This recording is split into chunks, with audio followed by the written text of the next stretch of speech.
more to help you guys train staff and provide guidance in writing progress notes and whatnot, so that we can make sure that we are kind of giving some more consistency to that training. So I'm gonna, sorry, I'm laughing at the fact that the Northwest team is all sitting on Brianna's couch. Sorry, it made me laugh. Anyways, so I'm going to go over the PowerPoint, but I'm going to pull up the tool first. Let's see here. And this is everybody that's here. I was making a list so that y'all can know who's here. Okay, so this is the audit tool, and David sent this out, I think, yesterday. So everybody should have gotten it. If you didn't get it, just chat and David can send it out again. But this is the audit tool. It looks very similar to a lot of the other audit tools we've talked about so far. The idea is that you'll have a document for each staff member. And then as you audit notes, you'll kind of put the information up here. So like the client ID, when you audited the note, like the date of service, when they signed it, and it'll calculate the dates to sign for you, so that you can kind of come down here and you'll have information on, did they sign it in a timely manner? Did they not? Kind of giving you guidance. Same as with the IRP, the BHA IRP audit tool. And then down here, you've got just information based on the categories that we felt like would be helpful for you guys to audit on. So things about interventions, behavior, it kind of goes through the whole note. And gives some guidance on categories to really focus on, whether we've gotten dinged on them in audit before, or we feel like they're really important. They're areas that typically we find staff struggle in, or things that we want to make sure people are paying special attention to. And so as I go through the PowerPoint, I'll kind of point out a couple other things. The idea being, when you train a new staff member, you can kind of give them this tool and say, hey, these are the things you need to pay attention to when you're writing notes, kind of be focusing on. And then when you're auditing their notes, you can go back and kind of give feedback in each of these categories. If you'll see, there's a box for the score, and then there's a box for notes.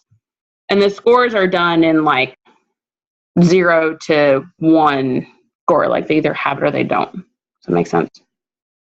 Okay. So here's our happy PowerPoint. I think David sent this out too.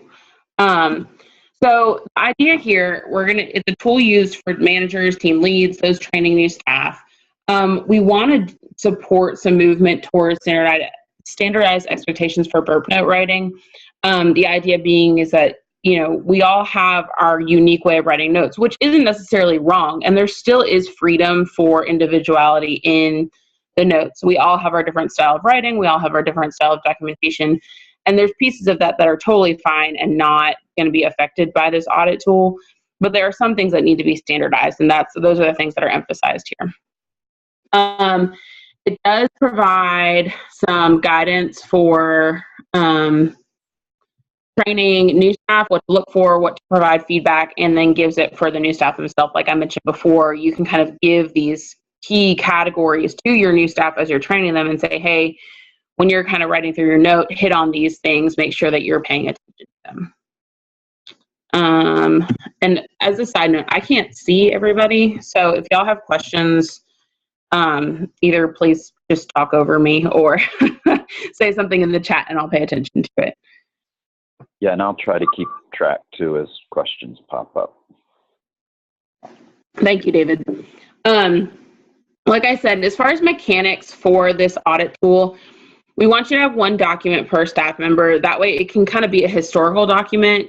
As you are, looking at notes, you can continue to share this document with that staff member, and it'll have a back history of notes that you've audited. It'll show growth. It'll show where they've struggled, those kinds of things. The signature time calculation will change color to indicate good, needs watching, needs correction. Very similar to that BHA IRP audit that we did a couple weeks ago or last week, I don't remember. Anyways, Areas to audit are in the second column. David sent out a glossary that's got the definitions of kind of what each category is wanting to cover, wanting to pay attention to. There is a score for each individual note at the bottom, and you can provide some cumulative feedback over a number of note audits. So if you use a column, or it's actually 2 columns, but if you use 2 columns per note audited, and then the average score that you'll see over on the left-hand side, what you'll see is that it can kind of show trends. So if they're scoring consistently low in behaviors, maybe that's an area when you do your monthly check-in or quarterly check-in with your staff member, you're saying, hey, I've noticed you're struggling in this area. Can we talk a little bit about what's a challenge for you in doing this? If you've kind of done a few notes and seen that that's consistently low, that's kind of the idea there. It's to give you a way to kind of be a little more objective in assessing that.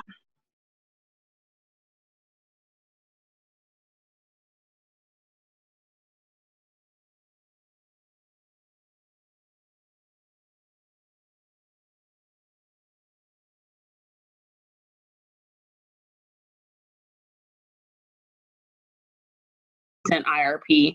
Sometimes what happens is people have previous IRPs. They don't update them when a reassessment is done, whatever it might be. And so we want to make sure that that's from the most recent IRP. For the behavior section, we want to make sure that the staff member is discussing context for the session. So any changes in medication, living situation, environmental changes since last session. And this information is really helpful because it also gives your staff member an idea of, okay, this is what this is. It's not just what the client was doing during the session. It's also what environmental changes impact that staff or that client in between from last session to this session. Any description of the mood, affect, overall demeanor, and then any environmental concerns. So when you're scoring this, what you want to do is kind of see, okay, is there a robust description of what's going on within reason? We don't want like 3 paragraphs, but at least something that kind of hits on these key areas, and that'll help you score it. Does that make sense? As far as interventions, we want to make sure this is a really big deal, that the intervention is of sufficient length to support time build. When we're training new staff, we tell them that the general rule of thumb is 1 intervention for every 15 minutes of build time. Now, obviously, this isn't always true, but we want to kind of emphasize this is kind of the framework we want to be thinking about. So, I mean, this includes things like collaborative documentation, processing, reviewing crisis and safety plan, things like that. And use your judgment. I mean, you guys have been doing this for a while. You all are kind of aware of what a sufficient intervention is for time build. But we want to make sure that staff members realize what that looks like too. This is really important. The first therapist note should always indicate that the client's informed of pursuit of licensure, or if there's an intern and their internship status. That must be there if the therapist is under supervision, if they're associate licensed, or if they're an intern. I know some folks don't always make a habit of doing that, and so we want to make sure that it's there. Yes, for goal and objective, staff can check more than 1, whatever is addressed in that section. And that's actually, I like that, the way the new IRP puts it in there, because it does make it easier to check more than 1 goal and objective. You just want to make sure that the interventions that you're putting in the note, like our staff want to make sure that the interventions that are being put in the note support the fact that that goal or objective has been, if that makes sense. We don't want to just check stuff and then not have an intervention. And so that's where that audit category, or that's where that category on the audit tool comes in, is if you're looking at the goal and objective, does it directly relate to the interventions that are being discussed in the note later. Any kind of wellness concerns in the intervention, so med adherence, crisis plan, socialization, environmental improvement, stress management. We emphasize that we want wellness addressed in every session. Sometimes it doesn't happen. And in my opinion, that's okay. David might disagree with me. But there's sometimes they're not on medication. The topic isn't necessarily quote unquote wellness related, but in general, we want to make sure that wellness is addressed in some way, shape, or form if necessary. Okay. So that's kind of what interventions looks like. I think I have enough on interventions. Maybe my slide will go to the next one. There we go. No, interventions and then some response. So collaborative documentation, we want to make sure that our notes are reflecting collaborative documentation, whether it's used or not. Sometimes we don't use it, and that's okay. We just want to make sure that we indicate that it's not used and why. I have some clients who get really distracted with the whole collaborative documentation thing, and they just don't, that it's not for them. And so I indicate that it's not used because, clients requested it not to be used, or because of clients' distraction, or whatever it might be. Or if there's like a crisis situation, sometimes there's a lot of other things going on. We're filling out paperwork, whatever it might be. And so just make sure that when you're training staff and when you're using this tool, that you're focusing on like, is it indicated, and is it indicated why it is used or why it's not used? And the appropriate use of categories. I know that there are some folks who still kind of struggle with this, and we may need to kind of look at what folks are struggling on, but the idea being we want to make sure that the interventions are matching those categories. So if they check all the things in the wellness section, okay, does that match the goal and objective, and does it match interventions that are actually being written? Because just because you check something doesn't mean that you don't have to write something. We want to make sure that staff understand that when they check something in those categories up top, they're writing an intervention with it. So those things are all kind of the main categories that are under the intervention part on the audit tool. And as you can see, they're very broad categories. And so there's a lot of kind of room for interpretation, which is totally fine. And so when you're writing your notes to staff in that second column, you want to make sure you say, hey, focus on boom, boom, boom as you're writing your note. Make sure that you're, doing this, adding this, whatever it might be. Then for the response section, we want to make sure that the response section matches the interventions. They can be bulleted, and I know a lot of our staff do bulleted interventions and response, and that's great. If they match up, that's perfectly fine. All interventions should have some sort of coordinating response, and then at least one sentence per intervention. So theoretically, we should have 4 interventions, 4 sentences of response, give or take-ish. Does that make sense? Okay. So when you move on to then progress and planning, I know progress and planning are 2 other areas that our staff sometimes struggle with understanding. And so we wanted to kind of explain this a little bit more so that staff had some more guidance. With progress, we want both progress in session, but also progress towards overall goal. So the idea being, if the overall goal is that, Johnny wants to stay in class every day, so the progress would be Johnny's making progress towards goals, as evidenced by staying in class 4 days out of the week instead of 2 as he did last week. So we want to make sure that we're showing his progress towards the goals overall. And you can also indicate, what strategies, skills, or whatever he's learning to support that. But you can also indicate the progress in the current session too. We just want to make sure that we're justifying why we're saying that progress has been made. And then your planning should include judgment. So it's not just counseling to continue to address goals and objectives of the IRP. For a while, that's kind of what a lot of us were doing, and we realize that's not necessarily planning. And so we want to make sure that we're either doing like a specific plan for things to address in next session, or at a minimum, just kind of a focus. So like a lot of times what I'll do is talk with my client, what do you want to make sure we focus on next session? Is there something you want to make sure we talk about? Or as we're doing our documentation and kind of coming up with a summary, saying, hey, it seems like this might be a good thing for us to work on next time. What do you think?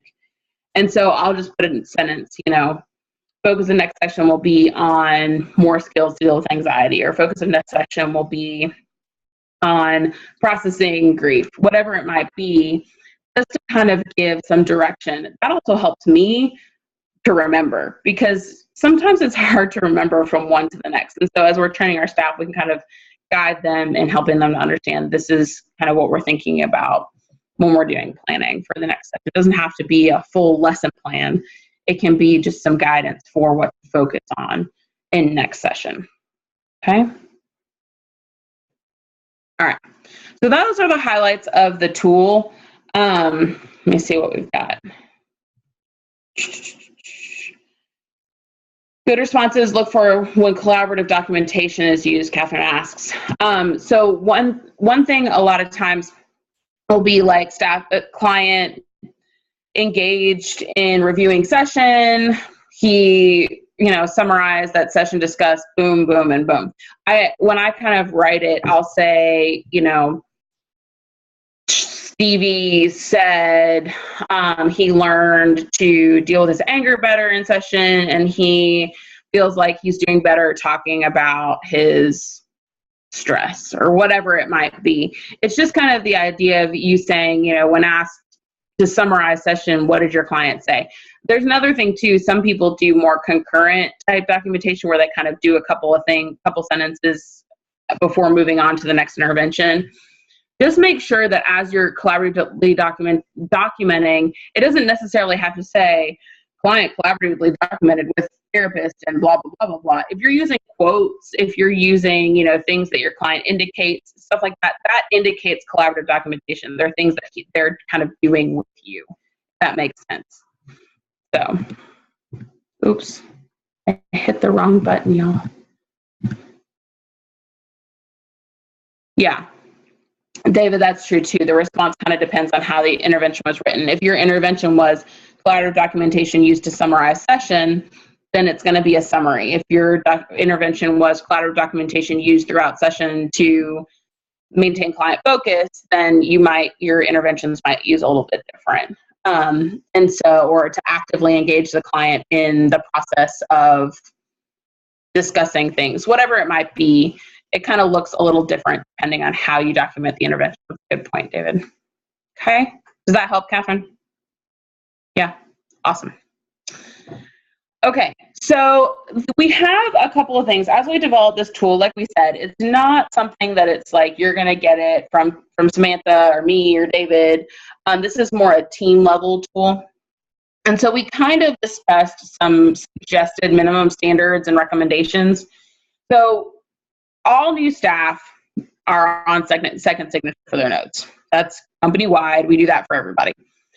So our idea was that this tool would be a really helpful way for managers, team leads, whatever, to kind of determine staff getting off second signature, because this way you have a concrete foundation. It really helps you kind of have some objective measures related to that.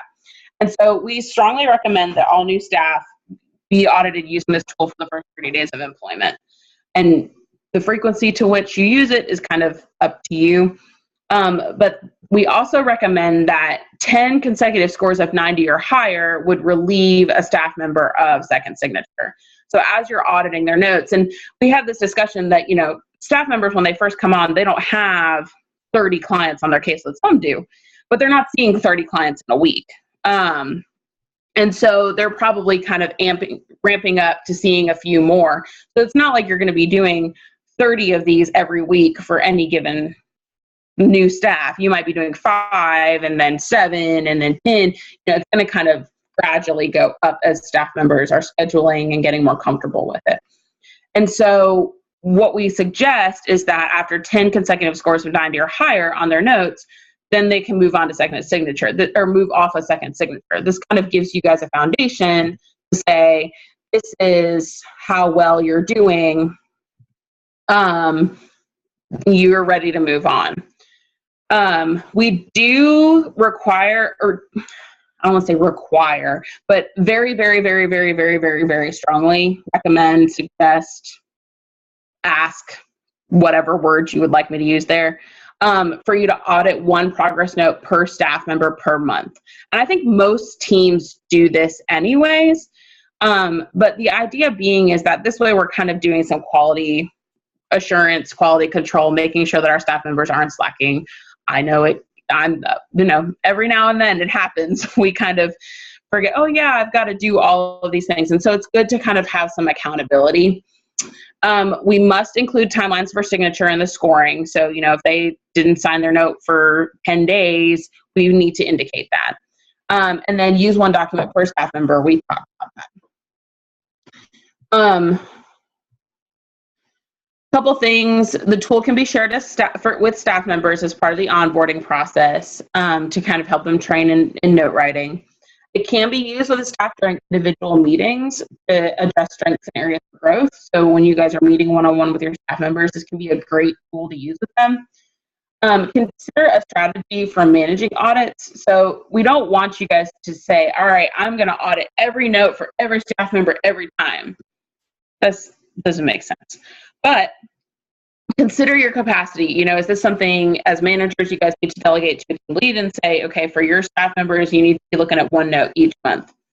Or is this something that, you divvy up between however many of you there are and you kind of balance it out?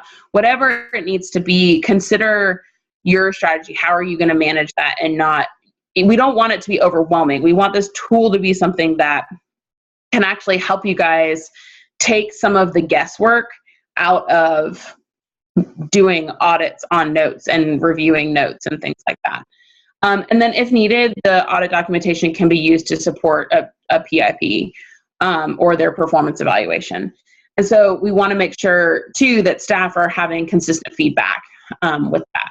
So, and with that, I'm going to stop sharing my screen. Maybe, there we go. So, like we said, that was going to be pretty short. What feedback do folks have? What questions do you guys have? Are there things that you guys feel like, yeah, this could be really helpful? Talk with us a little bit.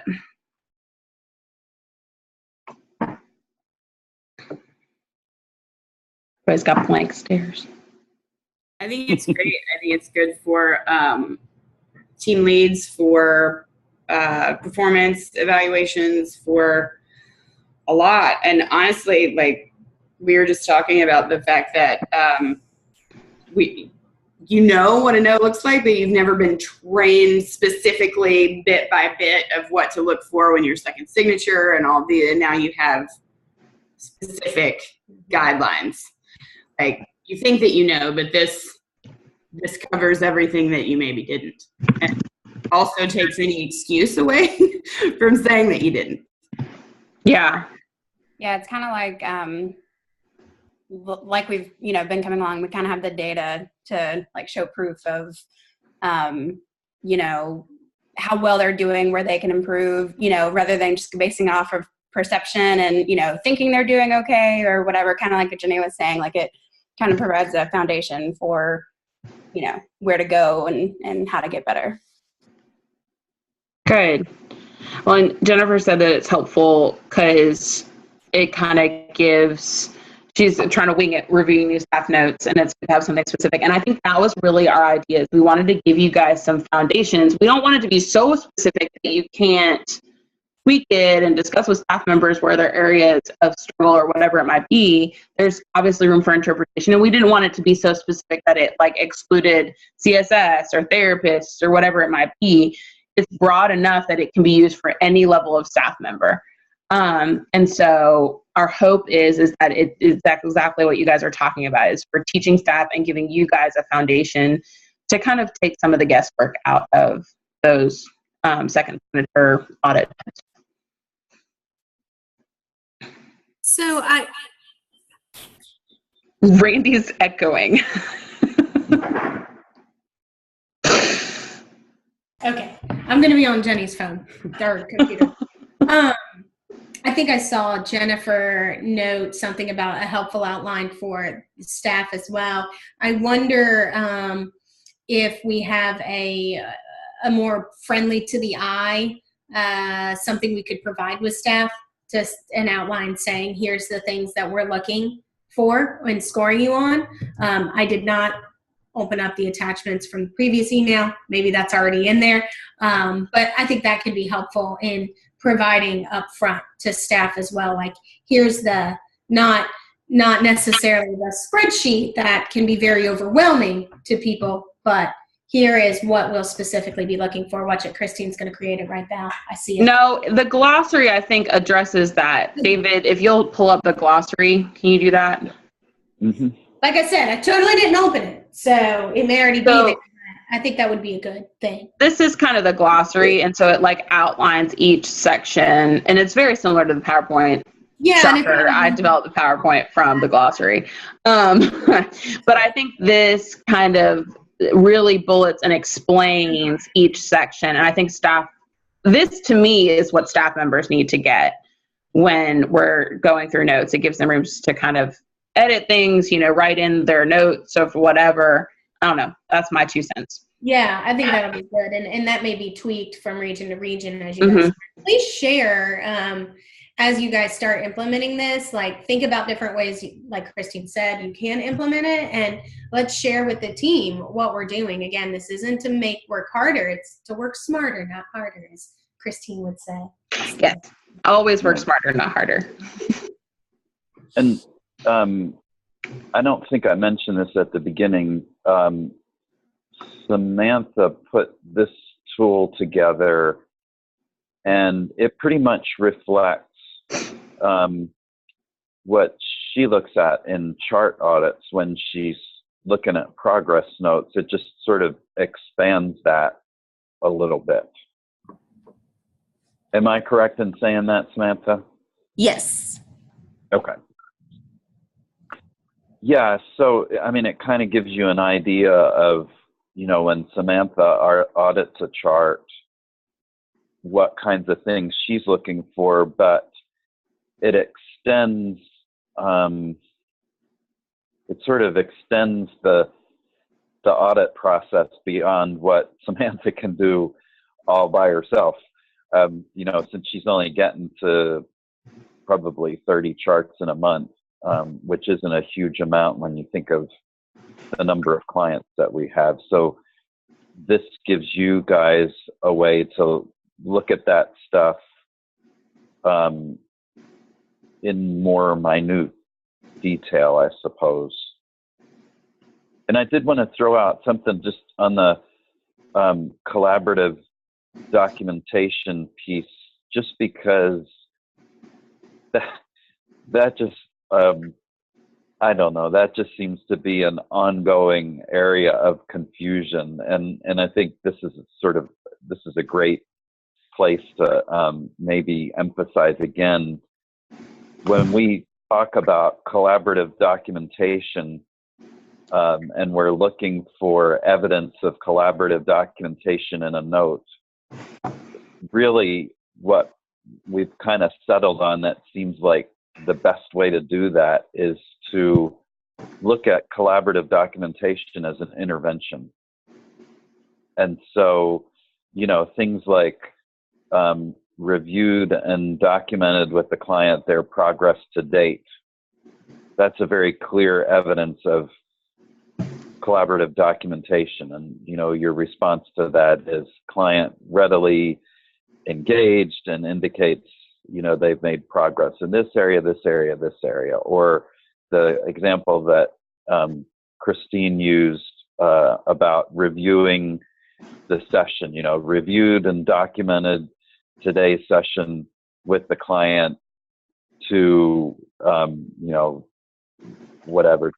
confirm effectiveness of interventions. And then your response is, client said they liked this activity and this activity, but this one didn't seem to be as effective, or something to that extent. So what we're looking at, collaborative documentation, is about the staff member engaging with the client to document what happened in that session. So same with any other intervention, it's about an engagement with the client. So it's not just, the therapist says, I did collaborative documentation of this note, because that doesn't really, that doesn't really get it. I mean, that doesn't really sort of tell us how the client was engaged in that documentation process.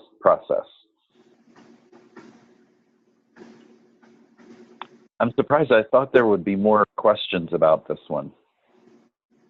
Everybody just loves it, David. No more questions because everybody loves it. I think it's Well, straightforward. I'm glad that you love it. I'm just hoping that it wasn't, some of these items aren't confusing. Yeah, and Anna, using collaborative documentation about homework. That's a really good. That was a really good point. Collaborative documentation, or documented with client homework for upcoming session, or using your planning section to indicate that at your next session you're going to follow up with the client on the homework that you provided at this session. Homework is a great thing to include. Anna, did you want to say more about that, or? No, it's exactly what Okay. you said. So just kind of talking at the end of the session about the homework and what we talked about today and how the homework relates to that, or, Okay, cool. David, someone asked about getting a sample note. Is that something that we could send out for training purposes? I'm a little offended that people would ask for that, simply because it's already out there. It's in your toolkits. I'll locate it and send it out to you. There's like and there's in CareLogic, there's I think it's called the Notes Guidance Toolkit or something like that, and it repeats all of this stuff, just in another format, but it gives it does a step-by-step through a progress note and gives you examples of stuff that could go in each section. And there's also the Burp Note webinar that staff should be watching during the onboarding process. It's part of their solo tasks, but it's really important that staff are being required to view that. And so, Randy, I think in that guidance, there is a full note. I think that's what David's saying is in that. Yeah. Has it been updated, David, to reflect the new, the categories and stuff like that? Has it been updated to reflect that stuff? Well, yeah. I mean, we did that whole webinar on the categories piece, and that combined with the general burp note thing should give you everything that you need. I think the challenge with and I confess I'm hesitant to put out too many sample notes, simply because it's such a challenge to, when you put that out, then you see people repeating basically stuff that was in that sample note. So, and I get why people ask for samples. It makes sense to me. But it's just kind of a challenge to give a sample that addresses every situation.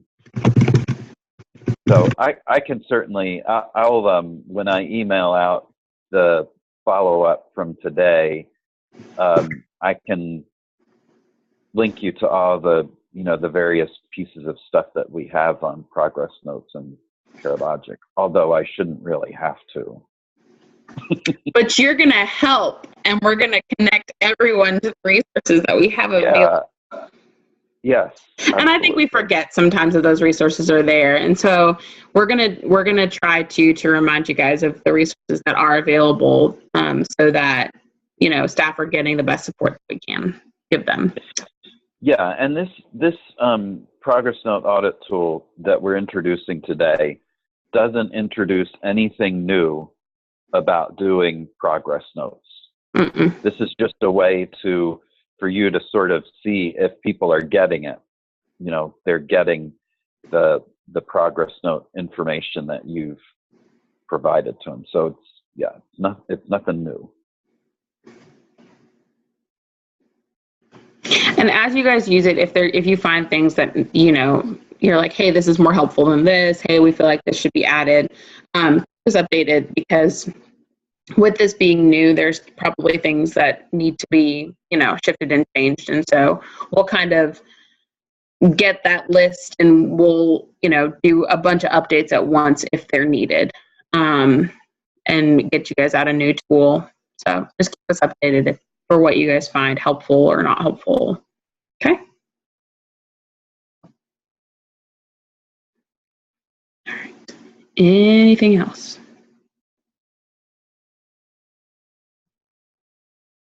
Thanks, Randy. All right. Well, with that, I think, David, if you're okay with it, I'm going to say we're done. Sounds good to me. I'll post the video later today and send you out some other stuff. All right. Everybody have a good afternoon. Bye now. See ya.